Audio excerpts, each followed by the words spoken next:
Hello, critics, non-critics, and friends. Welcome to the Film Optix podcast, where we take a glance into comic book movies, blockbusters, indie films, and everything in between. I'm your host, Christian, and as always, I'm joined by my co-host, Devin.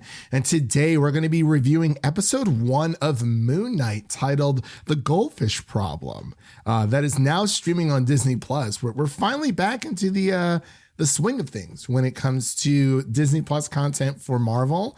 It feels like it's been forever, but like in retrospect, it hasn't been that long. I mean, Hawkeye just came out a few months ago. Yep, been a few months. It's been more than a few months. It ended around November? I think it ended on Thanksgiving. I believe so, because I think they were aiming to have the entire series out by Christmas for people to stream.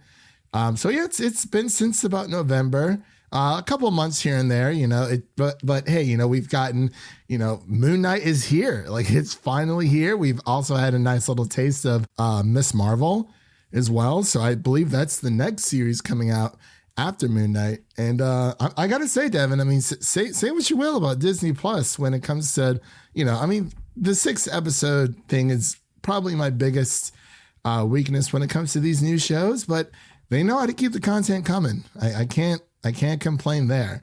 It doesn't feel like too much at once as well. Unlike sometimes with Netflix, it can feel a little bit overbearing. But before we begin today's episode, you can listen to our podcast on platforms around the internet. That includes Apple Podcasts, Spotify, Google Podcasts, Audible, and more. And if you are a new or seasoned listener to the show, we would love to hear from you guys. Follow us on Instagram, follow us on Twitter at Film Optix. That is Optix with an X. Or you can email us at filmoptix@gmail.com for any movie-related questions. So I'm going to pass over to Devin. How you been, man? What you been watching? How's your week been? We're halfway through the week. We're almost there. Hump day. Hump day. Yeah. I'm doing all right. The gang's been playing a bunch of Tiny Tina's Wonderlands. How is that game? It's pretty fun. It is. I haven't used my PC in ages. I mean, it's literally here. It's not even technically collecting dust because I do keep it clean. It's just that I haven't used it in a while. But to be fair, I haven't really played any games in a while as well. I started playing Horizon Forbidden West, and just so many things, kind of came up where I just wasn't really able to sit down. And, now we're kind of like in full effect with the podcast. So hopefully I might be able to squeeze a little bit more time in there because I want to finish that. And I want to play Ghostwire Tokyo. It came out for PlayStation 5. I think it's a timed exclusive. It is created by Bethesda Softworks, but it was like one of the games that were in development already for PlayStation prior to Bethesda and Microsoft, becoming part of the same company. So there's that. And I don't know. I'm really excited for that Gotham Knights game. It's pretty cool stuff. The one that got delayed. No, that got delayed, as well as the Suicide Squad Killed the Justice League. That came out 2023 now. So 2023 is still shaping up to be great. We got some Spider-Man coming out in 2023 as well. So that's going to be awesome. But yeah, that's just a few things I've been playing or trying to play to catch up. But yeah, just kind of going through the motions here, going through the week and whatnot. So it's been a lot of fun. Do you feel like you're having an out-of-body experience every night when you go to sleep? Yeah. Always. Like you're not in control of your body. Always 100%. It's I'm a avid sleepwalker in my super tiny apartment. Gotta get yourself a bed chain and some sand around. Oh my gosh. So we're just gonna dive right on in here. I'm very excited to hear Devin's thoughts about Moon Knight because it's just, I haven't heard a peep from him at all about this. So I'm very excited and interested, and a little worried because he hasn't said anything just yet. So we'll see. But Devin, are you ready to get into our Moon Knight review? Oh yeah. All right, ladies and gentlemen, we'll be right back after this introduction to Moon Knight episode 1.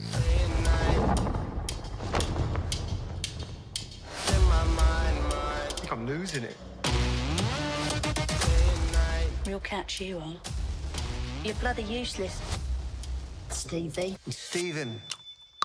I can't tell the difference between life and dreams.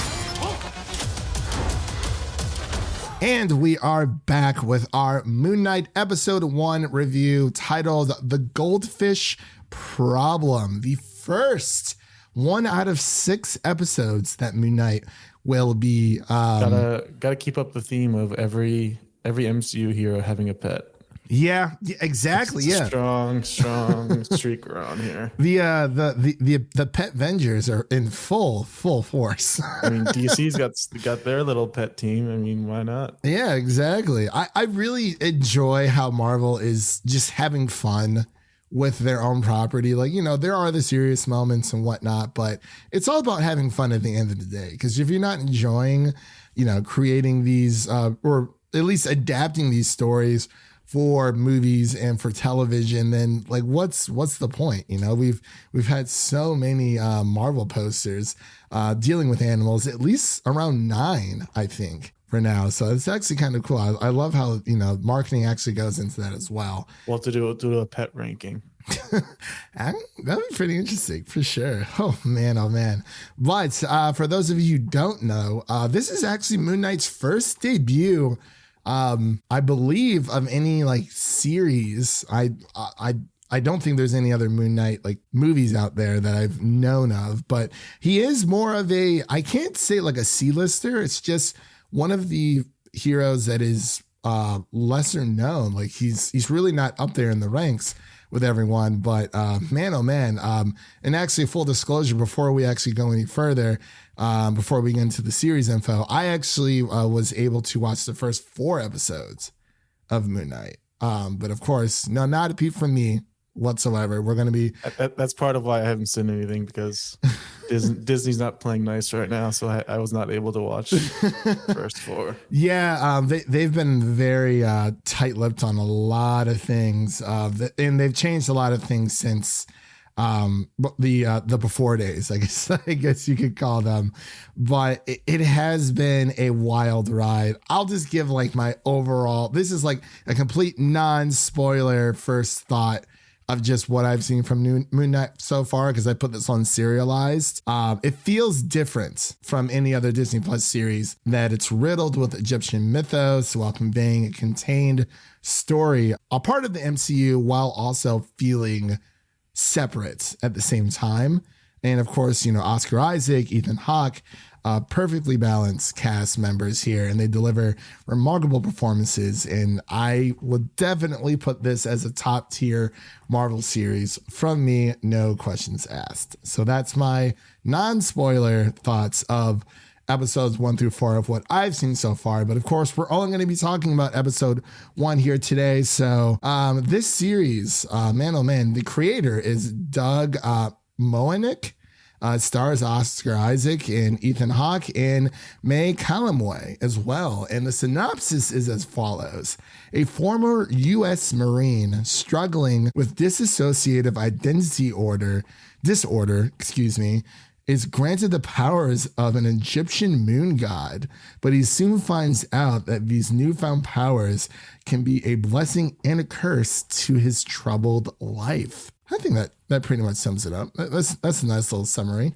A nice strip from... Very, very troubled life so far. Yes, yeah, very, very troubled life. So, you know, I don't want to waste any more time here, you know, kind of just, you know, beating around the bush. Devin, give me your first initial thoughts on, initial reactions on Moon Knight. Yeah, I think this is probably the series this year I was most excited for. Definitely had the most hype for this one, just because in general, he's kind of just pegged as a character. Moon Knight is as just kind of Marvel's Batman. It's just like the lazy way people have just kind of labeled him as, just because he looks similar. And in the comics, actually, the Stephen Grant character that is in the show is like a billionaire, like philanthropist, like Batman is. But they changed that for this show, which I think was a smart idea, to not have like all those Batman similarities.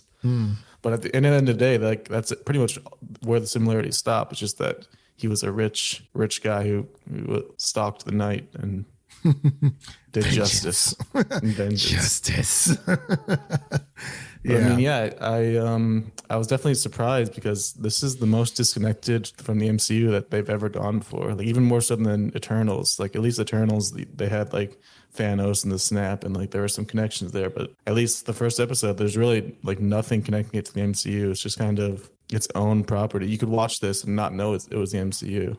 Like that's how like different it is from what they've released so far. I think that's definitely a good thing for them to do because people always complain about the Marvel formula and all of that. Obviously, we're big fans, so we're gonna enjoy it no matter what. But it's nice to branch out because he is a very interesting character and he's not well known at all. He's his own thing, and they're creating their own story out of it, and it's so far so good. Yeah, I definitely agree with you there. You know, like Devin said, we are big Marvel shills, but that doesn't necessarily mean, you know, we like to call them out when, you know, things get a little rocky. But, you know, like I said before, I kind of like already somewhat gave like my first initial impressions. But just to piggyback off what Devin says, you know, this series so far, especially with episode 1, I think does a really great job of introducing a new character into the fold. Like Devin said, you know, it doesn't, we know it's a part of the same universe.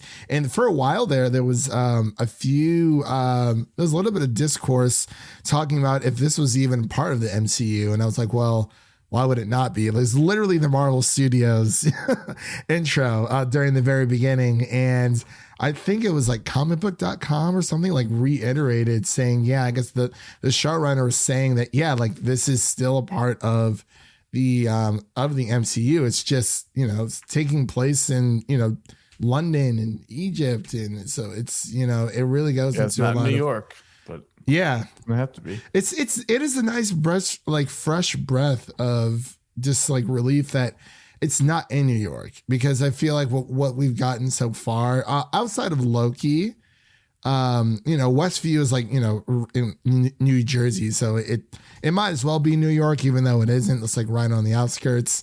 And then, you know, Loki was more of a, you know, multiverse time travel type situation, which technically started in New York. And then we moved on to Falcon and Winter Soldier. I forgot. That was more international, I feel like, a little bit hopping around here. Ended up in New York, though. Yeah. They wanted to have Spider-Man. What could have been? And then, of course, Hawkeye being in New York after the events of Spider-Man No Way Home. So we don't necessarily know when this actually takes place for Moon Knight, but it does, you know, episode 1 just starts us off in London, you know, in the UK with Well, what do you think about our boy Oscar's accent? What would you call that? Cockney? I don't know what the different terms are. I mean, you know, just like here in the States, you know, we have different accents here. You know, they have their own different accents depending on where you are. And, you know, there's like South London. I would say it's more of a Cockney accent. I'm not a UK citizen, unfortunately, so I can't speak too much on it. But from what I've heard from like an American, or, you know, for Oscar Isaac being Hispanic as well, I think it does a pretty good. It doesn't sound terrible, like at all. I think there's only one other like American actor that I actually enjoyed their English accent, and that was Emma Stone in The Favorite. And I think she did a really good job. And I actually do like Oscar Isaac's accent here. I knew you would love the show as soon as it opens up in London and you hear all the accents. Of course. I was like, oh, it's like Marvel made this show specifically for me. And I really for you and for Jared.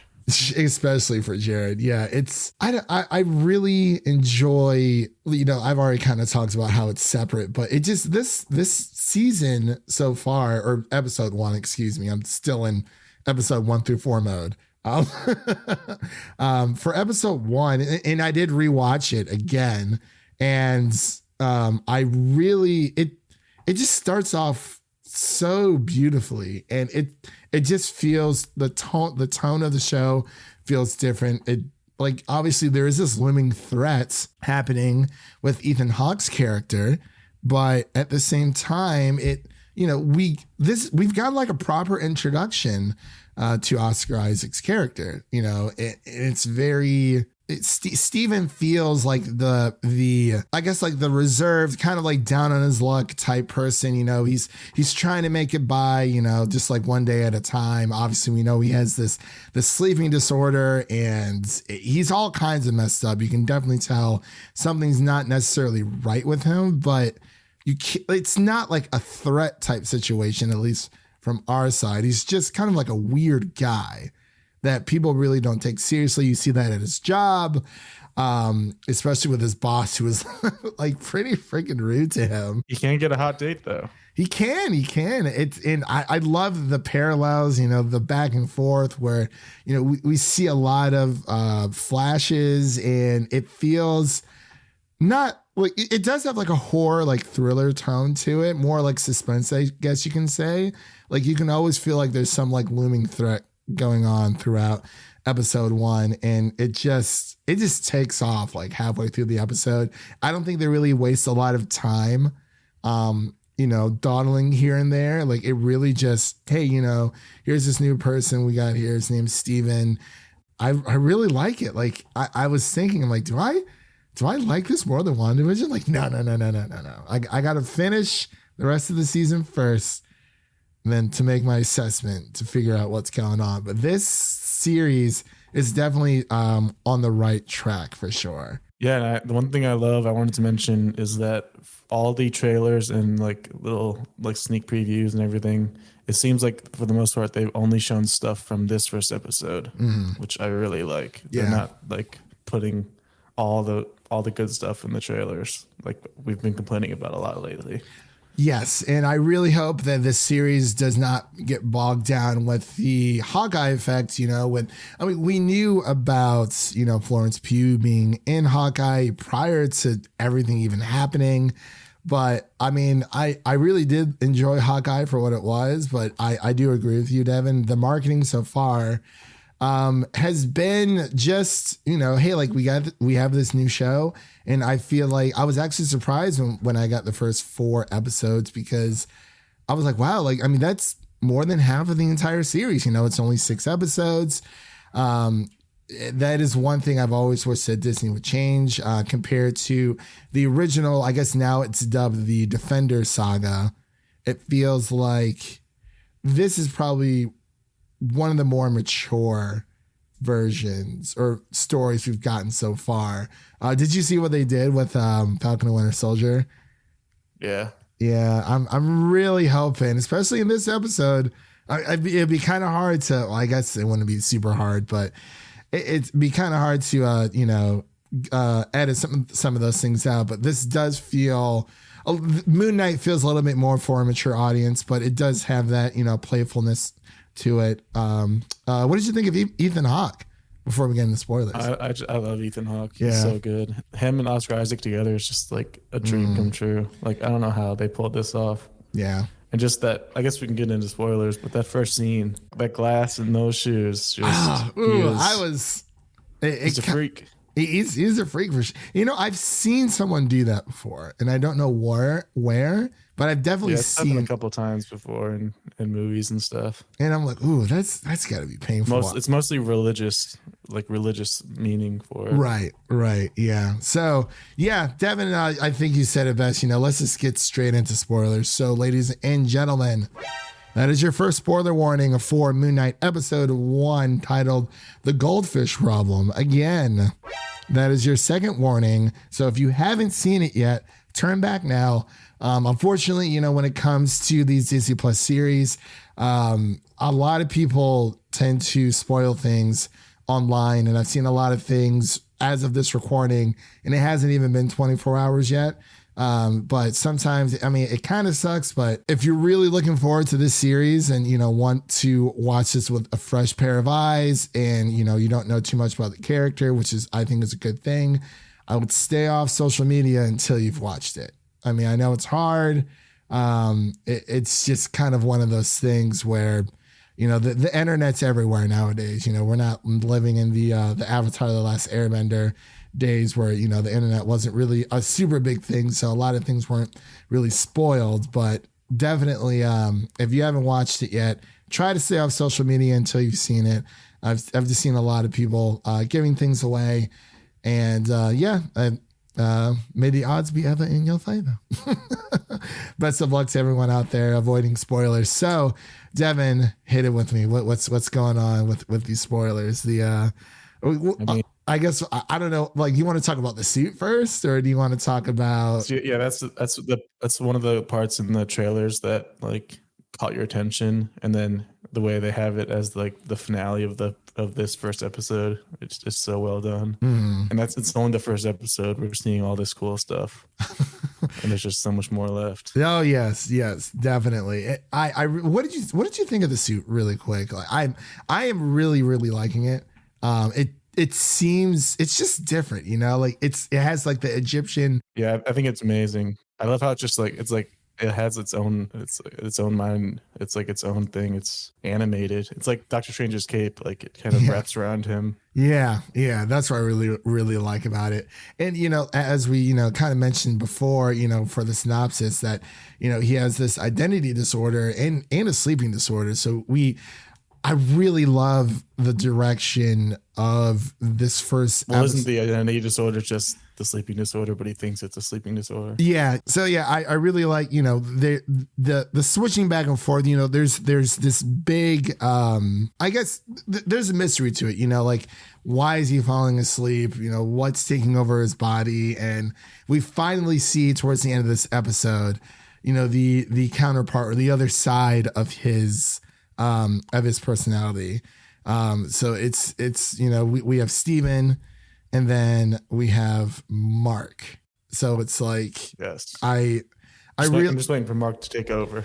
Yeah, pretty much. Yeah, like with Mark, that's if I had one complaint, I would say just having like multiple scenes where it cuts out the part where Mark is taking over. Oh, I love like that. The action, like what would have been the action parts. Yeah, like doing that multiple times is kind of annoying, just because I'd like to see some action. Yeah, of course they have one scene at the end where there's some action, but I feel like I'm just worried if they keep doing that moving forward.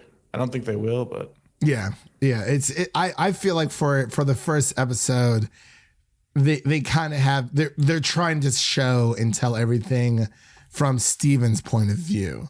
Yeah. And I feel hopefully, like later on we'll get that, you'll get to see like all sides of the coin when it comes to the relationship between Mark and Steven. But yeah, there's just so much mystery, and that's what I love about this first episode. There's so much mystery. It does really remind me of like, the looming threat of WandaVision, just done in a different way. And I absolutely love that. And that's what between like, we haven't been introduced to too many characters. Cause like we say, this is all about Steven's journey, so far, and just him, talking to his mom, and it's kind of in the Goldfish, him freaking out about, they had one fin one day and then two fins the other, and then him going on the date and not even being able to tell what time or let alone what day it is, because he misses his date by 2 days, sitting there. And he orders his steak well done. Oh, I know you're a vegan, but it's rough to hear. I mean, that would have been me, honestly. I'm not a big fan of red meat. Well done. Yeah. At least get a nice medium well. I don't know. Maybe. But yeah, chewing on rubber. Yeah, pretty much. Hey, it's good for the jaws, right? Build up those bones, those jaw lines, like the crimson chin, get that nice little jawline thing going on there. But yeah, we're getting a Crimson Chin series. That would actually be pretty cool. I would like to see that. Well, I don't think I want that after seeing their attempt at Fairly Odd Parents reboot. Ooh, man, that was so. You mean like the second reboot they did, because they did the first one with what was it? Drake Bell. All the reboots are bad. It's terrible. Like I was like, ooh, live action, no bueno. But yeah, so for the negatives, I don't really have any necessarily like negatives for the first episode. Like we already said, like everything's more shrouded in mystery, And I don't think I really changed anything about the first episode. You know, he's, Steven's starting to pick up like just small little notice, like the small things that he hasn't noticed before. And, you know, who knows how long this has been going on for as well. So definitely, it's a great first episode. I've absolutely loved it so far.